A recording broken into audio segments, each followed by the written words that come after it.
and we're starting to see the kinds of metrics we've always been used to, and we can engage with our audiences in a way that we were used to.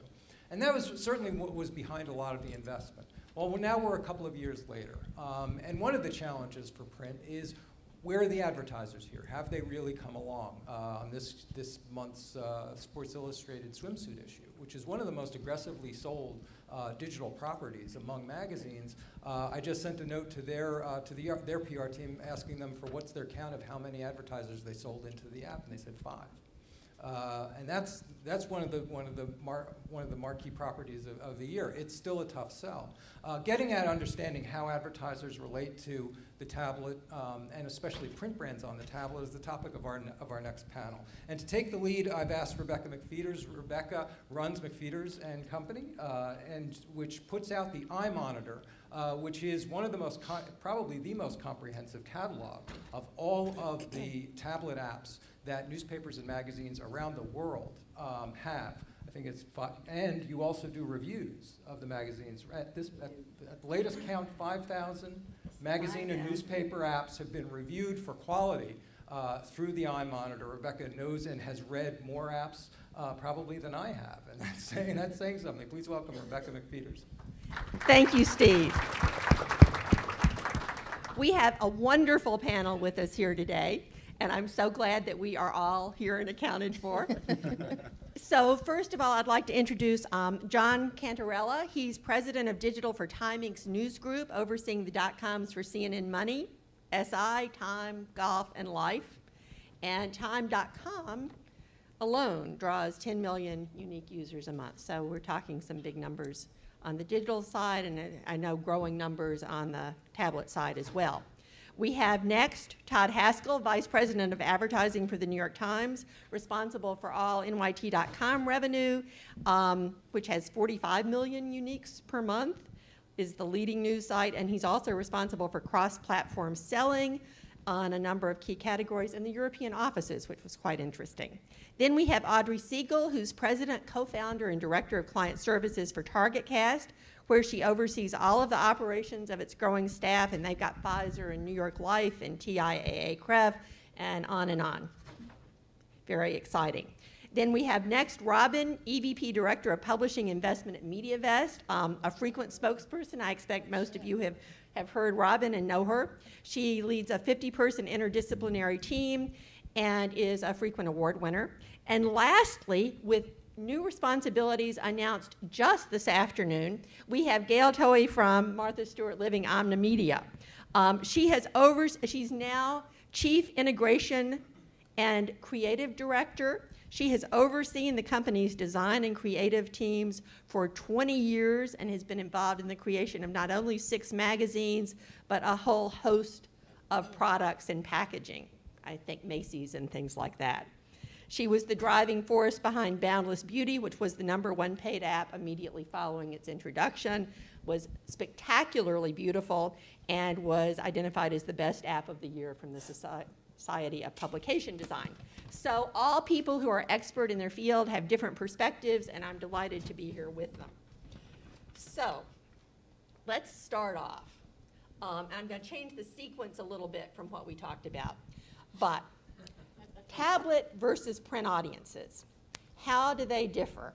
And Gail, I'd like to start with you because I know you've done some really interesting side-by-side studies in this area. We have, and thank you, Rebecca. I'm happy to be here. We have been doing subscriber surveys for as long as I can remember with our print magazines, but we've just now been able to do subscriber surveys with our digital magazine, and we can now compare the numbers side by side from story to story and page to page. And we're seeing that the stories and the issues themselves, whole issues, are getting marks around 8 points higher. Recipes can be as many as 13 points higher. And we're seeing, of course, just what you would expect, which is that when you add video, the points are even higher than that. We've had some funny situations where, a kale salad story in Everyday Food rated really badly, like let's just say 50 percentile, which is pretty bad for us because we're generally in the 85 percentile. but in the digital magazine was rated like 90% because it had a video.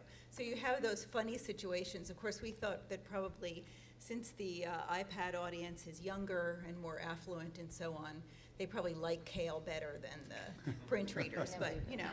Actually, I remember that kale recipe. I'll go for Brussels sprouts, but I draw the line at kale. So I know that the two of you have done some interesting work about day part and when these audiences come to the tablet. Yeah, I mean, I sort of have been looking at less, in my world between print and tablet, but what we're seeing and the way we try to look at it is through the arc of the day, from sunrise to sunset. How are we connecting with our consumers? And it's a really exciting story. We start to map out consumption by time of day, starting at 6 a.m. and ending in the evening. And what we're seeing is that the mobile web is spiking first thing in the morning, so before people get to work, on their way to work. We're seeing the web take off in prime time, sort of 9 to 5, and mobile spikes again around lunchtime. And then in the evening, around 5 or 6 o'clock, the web starts to decline in terms of consumption, and all of a sudden you see this line of tablet consumption increase. And so I think what we're starting to see is across all of our brands is increased engagement across platforms. So they're spending more time with the brand throughout the day, and in each platform we're trying to offer them something a little different, right? So on mobile, they're snacking. On the tablet, they are much more lean back experience. Is the timing of the tablet experience similar to print, or do you know? I expect you do. The timing or the timing? No. Sorry. So in terms of day part consumption, how does it compare to print? I don't know. Okay. Todd? Yeah, and yes, we're seeing some very interesting patterns where, first of all, it does more closely resemble a print experience than a web experience. Our web products tend to be much more of a workday experience, so roughly 8 to 6, versus the newspaper we always know is a early morning experience and evening experience. And what we've seen on the tablet is at this point it's relatively quiet on the tablet during the workday.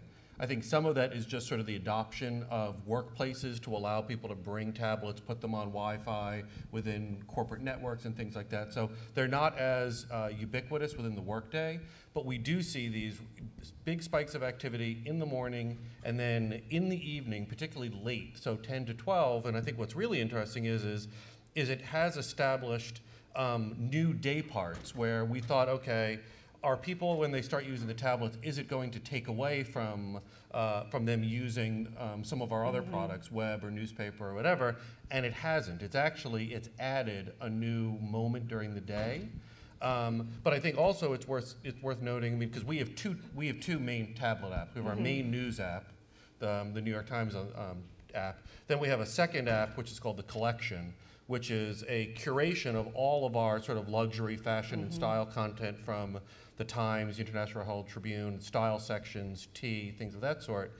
And that has a very different pattern. There, it tends to be used exclusively in the evenings and very heavily on weekends. So I think it depends, and Gail, I'm sure, knows this, it's all about the mindset of the reader.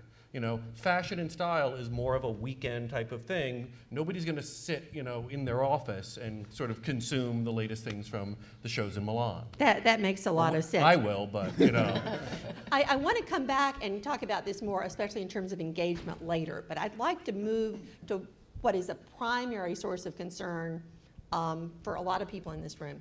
And that is, can you explain how these devices, these platforms are being incorporated into the ad buys currently, and how you see them being incorporated in the future? And Robin, why don't you start? Okay. Well, first of all, I mean, we're still in its infancy stage, right? These are early days. And while 2 years seems like a really long time, 2 years has gone by very quickly. And the first thing that, we need to acknowledge and support is what a great job I think this industry has done in transforming itself, in reimagining, reinventing, and creating content experiences cross channels, because that's not an easy thing to do. Okay, so step one was, let's understand where consumers are spending more time. Obviously their behavior is migrating to more digitized formats, and so the content is being created and designed for that purpose. So I totally want to give, great applause, and I'm really proud of the industry for acknowledging and recognizing that versus staying static. The challenge is that while 2 years has gone by very quickly, it's been a very long 2 years. It is a complicated marketplace for many reasons. Data is still very scarce. Business models have not been established. I would say that the creative and planning process, there is no streamlined organizational approach to it. And so everything is on a one-off right now, and it's very challenging in terms of managing on a day-to-day projects that include tablet opportunities. Audrey, can you speak to this, and how many of your clients are active in this space currently? Is it something they're doing now, they're planning on doing? I have a few things I want to say following up on what others have talked about. So a lot of this conversation, I mean, it's all real, it's all true, and everything that Robin said is everything that I would say, so I'm not going to repeat any of it. But I want to look at it from the perspective then of, if it is so complicated and so kind of unformed yet for us as marketers, as advertisers, as media companies, imagine then what it is like for the reader, for the consumer, who for other media hasn't had the issues of kind of content moving to other platforms because the content itself wasn't changing. So when television, now video, moves to a tablet, the video doesn't change. It's the same experience they've had, and they know where to go and how to get it and what to do with it. But for print content, everything about it is changing. Where you get it, when you read it, how you access it, where you find it, then what do you do with it when you're looking at it? Do I turn it this way? Do I turn it that way? What do I touch? What do I not touch? So it has been a very long and very short 2 years, and particularly trying, I think, for the print industry, because it is more than just a movement of a platform. It is a great leap and change in terms of what it is that the print publishing companies really are offering. Mm-hmm. And then it requires for them a retooling of their processes. It requires for researchers a retooling of the way that you look at readers, purchasers, pass along. We haven't even talked about that. And then, of course, for the advertising community, what do you do with it? So to your last question of, do we have a lot of advertisers moving into the tablet space? The answer is slowly, gingerly, a little bit at a time, for a specific reason, for a particular kind of audience or kind of program that we're moving forward. It is not a wholesale leap. It doesn't need to be. There is nothing compelling right now that makes me need to say to any of our clients, you must do this. I think you must experiment. You should try. It is not right for every consumer group. It is not right for every advertiser. And depending upon the creative, it's not right for every piece of creative. Have either of your agencies changed the way they're organized to deal with this? I noticed, Robin, in your bio, you talk about a cross-athlete approach. Yeah, I mean, the way MediaVest is set up from an activation perspective or approach is our activation unit are cross-athletes. So we've broken down the silos, and this was almost 3 years ago at this point, where we function as business solutions, right? Versus somebody buys print, somebody buys digital, somebody manages the television schedules, et cetera, et cetera. So our approach to solving business challenges for our clients is first and foremost understanding what those challenges are, and then developing the best solutions based on, you know, the strategy and objective. If the tablet falls under, you know, one of those objectives, of course we're going to pursue it. And I do think it's important that we continue to evangelize the tablet and the standards and the process and the models and the metrics, because the consumer is spending time there. And it's growing exponentially. It's growing really quickly. I think the last stat that I looked at said by 2014 there'll be over 50 million US tablets that have been sold. And there's more than one person consuming content on the tablet, right? And there's multiple devices out there. And so there is a lot of time being spent, whether they're spending it in applications or they're spending it on the web browser or they're playing games or other.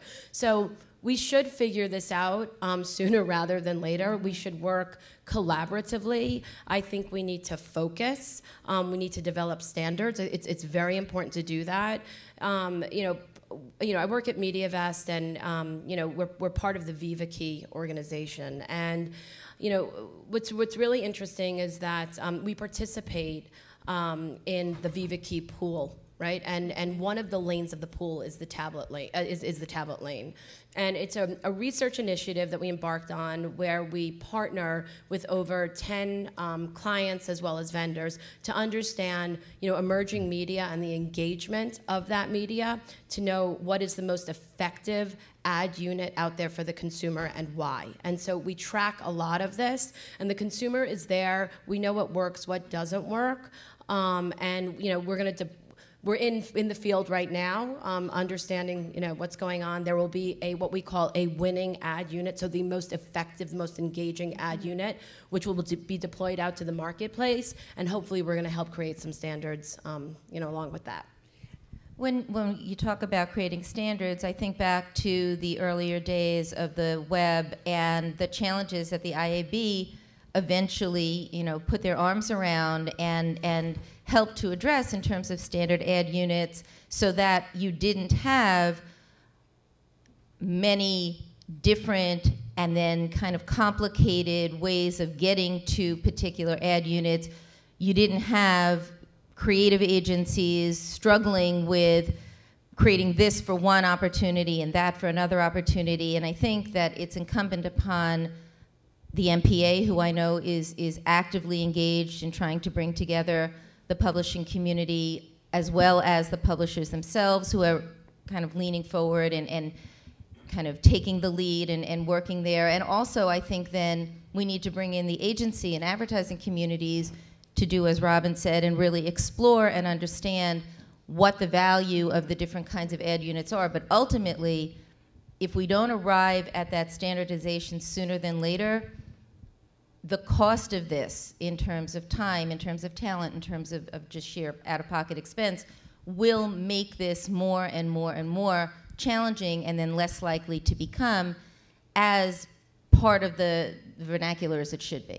Hey, thank you. It is very early, but clearly there's a lot that can be done.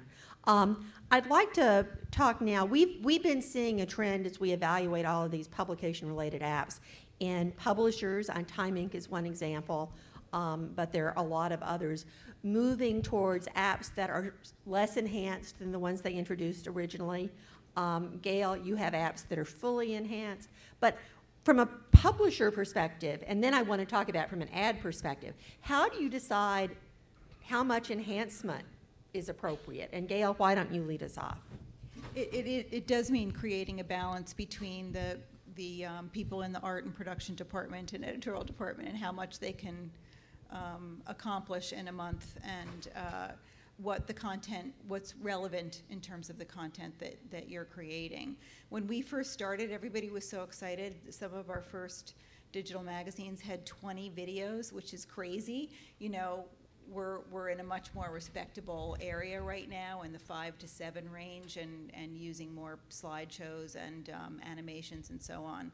So in that respect, we've kind of right-sized. We feel as though now we've kind of right-sized the amount of work it takes and the number of people it takes. One of the reasons that we haven't moved forward in terms of making the Color Nook and the Kindle designed to that particular device's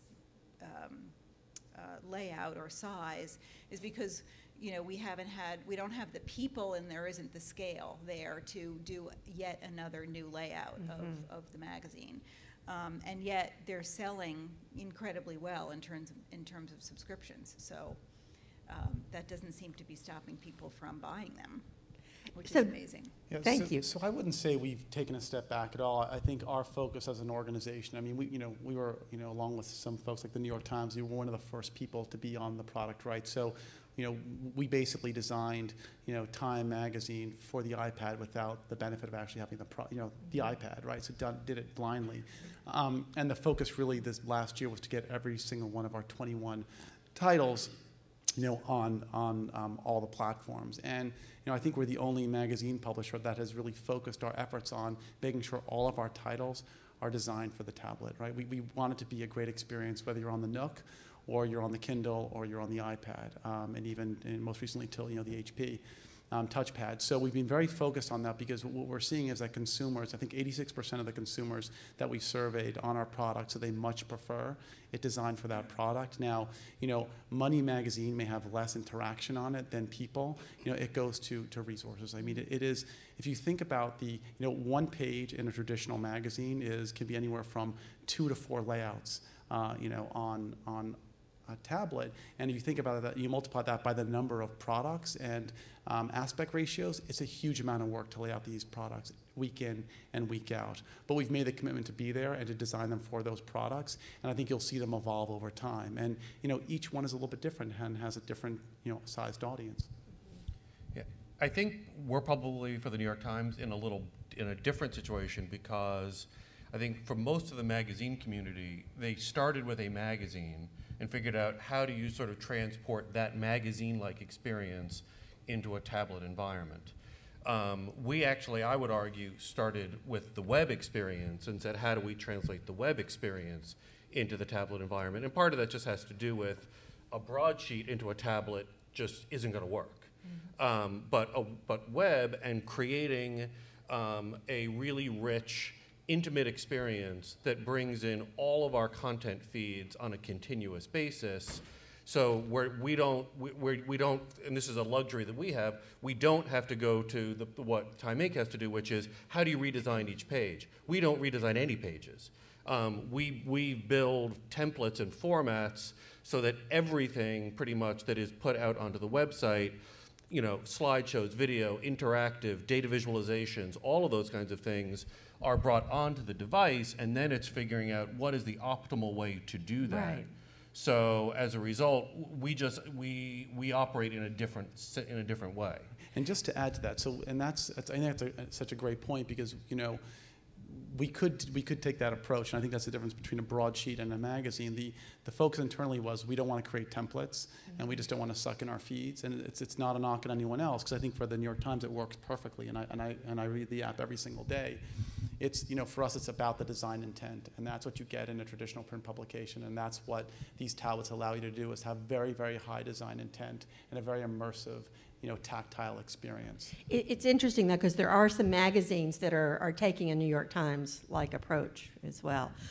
So how do you decide which of your clients you recommend an enhanced approach for versus those where you just put in the same ad that's in the print and then maybe add some minimal URL activation or whatever?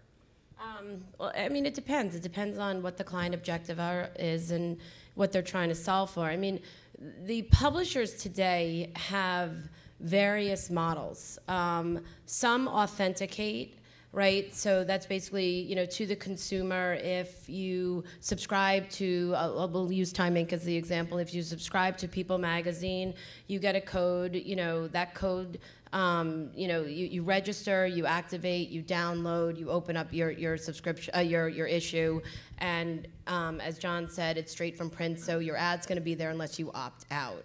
There are other publishers out there who don't have that model, and for the consumer either. So for the marketer, using the time Inc. authentication model, the marketer and the consumer, it's a bundled package unless you opt out. So the consumer can just choose not to register and activate, and as a marketer, I can just decide to opt out and they pull out my page.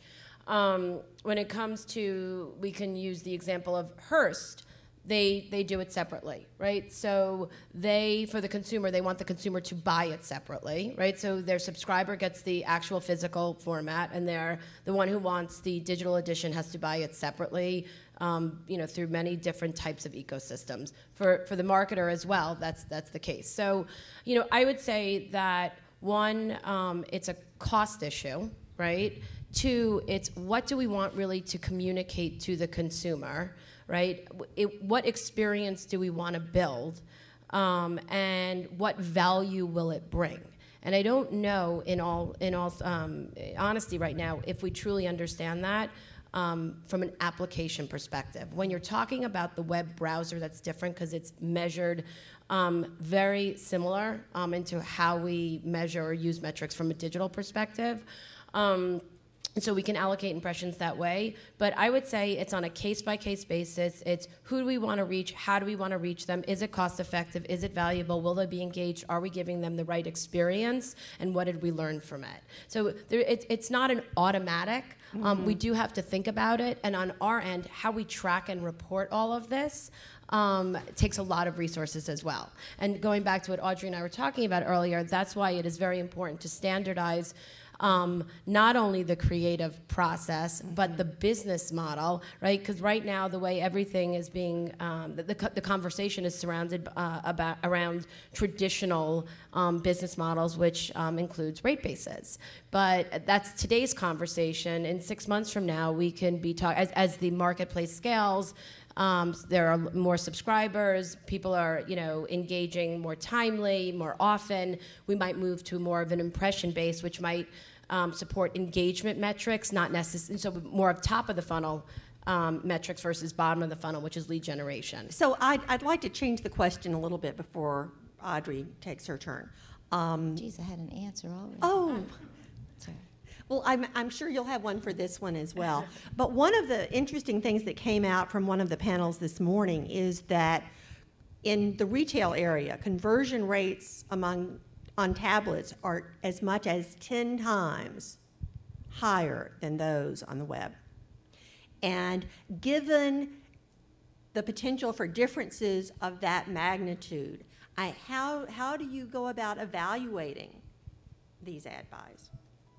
Well, one of the challenges is that right now you get your metrics afterwards, not before. So as planners, what we generally do is we plan based on what we know and what we anticipate the next opportunity will bring. But right now with the tablets, the limited information we have at all, we get after the fact, not before the fact. So it's a challenge to know. I don't know that it's going to generate X kind of return on investment in a retail situation, or if I want the user to click on a video because I want them to eventually go to a movie or watch a TV show or whatever it might be. I don't know how to plan that in advance. I only know it after the fact. And because it is so time intensive as well as sometimes cost prohibitive when you look at the cost-value relationship, it's a big challenge. I was looking before I came. Cindy did a wonderful job of prepping me for this. And I looked at a series of emails that went back and forth between the client, the agency, and the publication for one single ad, and all we were having in there was a URL. And there were probably 10 different email exchanges to address what, when, how, who, where, whatever, to make sure that it would happen properly. So yes, maybe on the back end, the response is great. As we know more and more about that, I'll be able to factor that in beforehand so that I can say this will be worth the time and the investment to do it. So information is one of the areas that you've both brought up, and I know it's a very hot topic. I'm going to start with the publishers. If you can briefly tell me what information you are currently sharing with advertisers. So right now, not very much, and partly because it's still a learning process. So just to take an example, you know, when I look at the tablet metrics from an engagement perspective, obviously the numbers are through the roof. But you know, I come from this background of looking at web metrics, and it's consumers are clicking and choosing what they want. So I look at things by, you know, traffic by section, you know, unique users, and then, you know, streams, and then I get to the tablet, and you know, because it is this sort of swipe. You know, basically they're going from A to Z, and I really don't know what they're sort of spending time and engaging with, and so we have to sort of create and define new metrics, you know, for this product. You know, our goal is, you know, first of all, accountability. You know, across web and print, we've always been very accountable to our clients, and going forward, we're having, you know, many a conversation, getting as much feedback as possible, and our goal going forward is transparency. And so in the coming, you know, I would say months, we'll be having a lot more data to be sharing with our advertising clients. I think, and I want Gail to comment, but I want you to do it in a minute later. I think many magazine publishers are in your position, but Todd, explain what you're doing, because it's a marked contrast. Yeah, so, and part of it, I think, is driven by the fact that, as we said before, we start from a different place to begin with. So, because we're a continuous news feed, and so as a result, we look at the tablet and say we will deliver, and we have delivered from day one, the same type of transparency and accountability that we deliver on the website. So we're transparent in terms of the number of unique downloads that we have, as well as the number of unique users in a given month. When an advertiser buys onto our tablet application, they get line items with guaranteed impressions. They can track performance down to engagement, time spent, whatever, whether it's videos within the ad units, a gaming element, whatever it is. So our attitude is that this is an ecosystem that will only succeed with transparency, and I do think that ultimately that is where it's going to be. I think partially just because of our scale, you know, because we do have, you know, 4 million uniques downloads on the app already. We have the scale that makes that transparency easier, and sort of the technology infrastructure. But you know, I think we're in a relatively unusual position that way. Can I just say one thing? I think that it's particularly super to hear that with regard to the New York Times, in that there's a little bit of kind of a flip. With the newspaper, one of the challenges that we've always had as a kind of planning buying community is there hasn't been as much information about the readership kind of on a granular level for newspapers as we were used to getting from magazines. Now we're getting great granular information about newspaper readership through the tablet or on the web, but now we're getting less than we're used to for magazines. So that kind of reality has flipped a little, and I think that's one of the reasons why we get so uncomfortable on the magazine side, because we're used to getting so much more. And you know, that's changing. It's really a question of time. We just put Omniture into our magazine, so we're only now beginning to be able to read the data and see how long people are spending with the magazine, how many times they come back. Looking at that data is hard because sometimes people are cooking from the magazine and it's like open for 4 hours. You know, so you don't know whether they went to answer the phone, or it's like watching television. But we are excited about the metrics that we're seeing, because we're at about more than 5% of our circulation is on the digital, using the digital magazines now. And that's a combination of authentication and brand new subscribers. We hope to be past 8%. Our plan was to be 8% by the end of the year, but if we're already at more than 5%, we feel like that's going to be even better. We're also starting to see people renew, because the authentication process that what Robin was referring to, if you have a print subscription, you can authenticate and get the digital magazine for free. Those people are starting to resubscribe. Their subscriptions are up, and we're seeing huge positive returns on renewals. much, much higher than print, actually. So those numbers are looking very, very exciting, but like I said, it's so, like, these are like a month old, these numbers. So how, you have to decide for yourself how relevant that is. Right, and I understand that. First of all, thank you, Todd, for the transparency.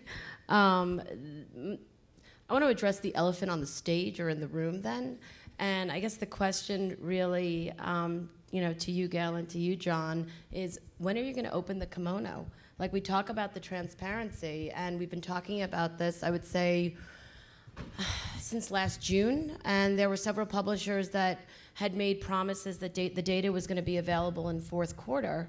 It's first quarter, and I don't think we've seen much of any of that data to date. And so I hear what you're saying, 5% goes to 8%, it's coming soon, et cetera. Like, I think we need to put, a stake in the ground and say, okay, as of this date, we are going to begin to share this data, understand it together, not be judgmental about it, right? Because we shouldn't be judgmental about it. We should understand it first to understand what it does mean, and then grow from there, right? And figure out what type of experiences are being delivered, how they're being received, how they're being responded to, which is different from what we get with the magazines. But Audrey, I fully agree that there has absolutely been a flip of a switch somewhere.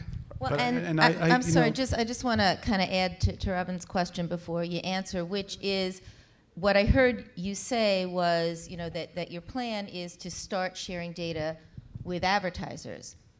One of the challenges is if the data is only shared with those who are currently advertising, and I understand that one might feel like, well, they earned it because they, put skin in the game.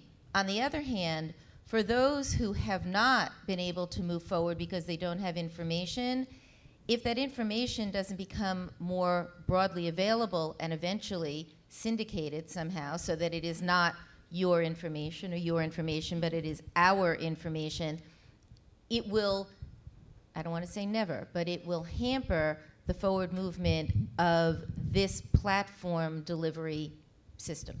Right. No, and look, they're great points, and the data will be coming. I mean, and Robin, I think you know this, but right now it's probably not ready for prime time, but in the coming weeks or months, I know that our teams are working on this. What I sort of will say is, and I think this is where the difference, and Todd highlighted between sort of the New York Times and sort of the traditional tablet magazine products is, again, we're talking about different ad formats and different user experiences, and literally if we had created templates, it would be an entirely different ad model, right? We'd be very web-based in terms of the metrics, and I think it goes back to, it's important, there's sort of two classes of apps out there, and there are the sort of the recreation and the reimagining of these traditional products, and there are the straight apps that are literally sort of encapsulated web products that are serving traditional ad units, that are IAB standard, and we're not playing in that field right now, partly because all the research we've seen, and we've tested fractionals and smaller ad units, and all the research we've seen so far is saying that the full page interstitials where people they remember, they see, and they interact with, and so I think as we build these metrics, you will have more transparency, and I say it because we've done it in the past around the web and around print, and you'll see it coming on tablet as well. Todd and I had an interesting conversation when we spoke a couple of days ago about the metrics that they and their rich media partners have accessible, and they are transparent about it. But when and they're web-based, but they're not syndicated, are they? That information's not available. Correct. I mean, there is no, there is no syndicated source at this point. Obviously, as an individual or even a community of publishers, we can't control what becomes available in terms of syndicated research. I think that in the same way that when mobile got to the point where there was scale, then the syndicated research companies said we can make money. So they were then ready to put resources against measuring mobile, and all of a sudden you started to see syndicated, consistent sourcing. I think that at some point the tablet community will get there, and that the Nielsen's and ComScores of the world will say, I can make money there, so I'm going to jump on board. But they're not there yet. But that's a great point, though. If you look at syndicated research for ComScore and Nielsen, the data's not very good, right? I mean, it's, ComScore's numbers are still not there yet. Nielsen is, there's a 2-month delay. They're not fully reflective of what we're seeing from our internal metrics. So we're not even there from a syndicated research perspective yet when it comes to mobile. So it's very interesting to hear we're having a conversation about magazines. It's very interesting that we're talking about Nielsen and ComScore. We're not talking about MRI, which has been the standard for magazine, audience metrics, including product information, which as planners, again, we love to cross-tab all that and be able to find the right editorial environment with the right product purchase cycle and all of that kind of stuff.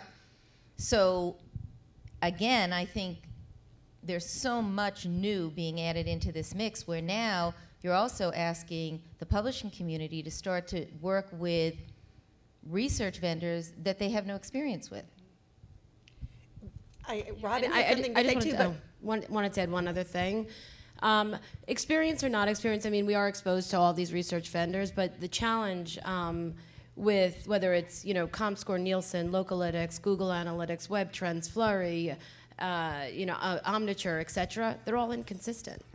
Right? And so there's no consistency. And so that's even more important. So yes, Todd, you are directional at best at this point. You are providing some data, which again helps us make some informed decisions, but it's the Wild West out there right now. Right. Yeah, we can It's only really provide data. challenging. Right. We can only provide data on us. Yeah. That doesn't help you look at a whole Right. marketplace. Right, but I've Absolutely. evaluated, different measurements, based on what these companies provide and support on a issue-by-issue basis, for specific titles, and none of them match. From a creative perspective, I feel like the publishers are really experimenting a lot and learning a lot and doing a lot, creatively speaking, and I understand you guys need to measure absolutely everything, but I feel like we're doing so much more than the advertising community is in terms of really experimenting with new design and new kinds of content and content exploration. It would be great to see the advertisers, do some creative experimentation. And I think there is we applaud some, that. There are a few, but there's a lot of learning to be done. We applaud that, and I think that is truly the opportunity out there specifically for the consumer and the advertiser, because you are taking a static model and making it interactive, right? So you've gone from static to dynamic, and so the consumer has a different product and experience, and now the marketer has the ability to interact with the consumer very differently than they could from the traditional formats. So keep designing, keep building. We love that. We'll hold other people accountable. It made me very sad, really, when I just heard you refer to magazines as a static medium, because I think about 5 years ago when a magazine rep, publisher, ad director would come in and talk about their magazines, and they were interactive editorial environments with which the consumer willingly put down money and engaged with and spent a lot of time with. And the sense that you had about magazines was that there was a connection, there was a communication, and when a publisher came in to talk, they talked about their editorial product, and they talked about how to further engage your advertiser, your product, with their editorial product. And now the conversation is all around the mechanics. Well, that's too bad. Well, it's terrible. Not That's why I true. said it made me very sad. But I do think that that's what a lot of the conversation has I become. don't think that's the way it's being done. okay, I have to ask a question here. Are we out of time? Well, we've got time for a few questions. Okay. But we are technically out of time. But you guys are doing just fine on your own. I wanted Okay, to know, since consumers, subscribers like me, are well ahead of advertisers in terms of adoption, is there a real, our publishers, I mean, honestly, I get comped a lot of magazines that I'm also authenticated on my iPad. I'm sorry, John, when EW comes in every week, I pass it on to a friend. I read the iPad version. Same thing with the New Yorker. I read the magazine. And I still read the newspaper. Thank you. I got black ink on my hands. I think, well, my family doesn't believe this, but I think there are probably people like me around there, out in the world. But I'm curious if we're to a point where this is going to become a worry for publishers, that that people really are going to start migrating. We really do have a device where there's going to be a much greater migration. Well, and indeed, we've run some numbers against it, and believe that by the end of 2015, 50% of all issued distribution in the U.S. will be in a digital form. Yeah, but I think also, the question, first of all, is I think for publishers, and whether it's, Time Inc. or Hearst or people like the New York Times, ultimately what I think we all care about is that the reader is engaging with the content and paying for the content and engaging with the advertising. If they so choose to do the Time Inc. model, they subscribe to EW, they pass it over to their daughter, or leave it in the powder room, and they just decide to use the app, and that's what they consume every day. My guess is, God bless, as long as they're paying for it. But I also think that the other thing that I would say is the challenge should also go, and right now we've got people on sort of the planning and buying side of it. The challenge also needs to be embraced by the creative side of this. So, I mean, I think that, when you look at sort of the different models of whether it's, to Audrey's point of essentially just sort of lighting up a magazine, a static magazine page with a URL, to something that's more complex where there might be some type of functionality or video, to the far extreme, we did a program with Ralph Lauren last September where they took over our entire app for an entire month, and they literally built hundreds of pages of an immersive, video interactive, e-commerce enabled experience that readers, absolutely loved. And I think, so there was an example, and listen, it's Ralph Lauren. When they want to do stuff like that, they do it really, really well. And they have an aesthetic that I think is really remarkable. But I do think that it does say to all of the creative agencies out there that there is an opportunity to create entirely different types of relationships that with readers who already have a relationship with publishing brands or television brands or whatever, and there is an opportunity to engage with them in ways that you could never do almost in any other media, and that creative and clients need to embrace that. I think that would be great if you could do that and then use it again and again and across different titles, because that's, great advertising, whether it's TV advertising, radio advertising, magazine advertising, is reusable. Yes, there is the occasional advertiser that will create an amazing 60-second commercial, run it once on the Super Bowl, and never run it again. That is not a cost-effective way to advertise. So when you talk about Ralph Lauren doing that, I can only imagine what it cost. And if they're not able to use that in different venues again and again, that's a very, very pricey way to go to market. Robin, you have the last comment. Okay, and I'm actually going to address 3 different things. And this is how multidimensional I am, but I'm going to do it really quickly. First, Todd, totally think creative folks are very involved.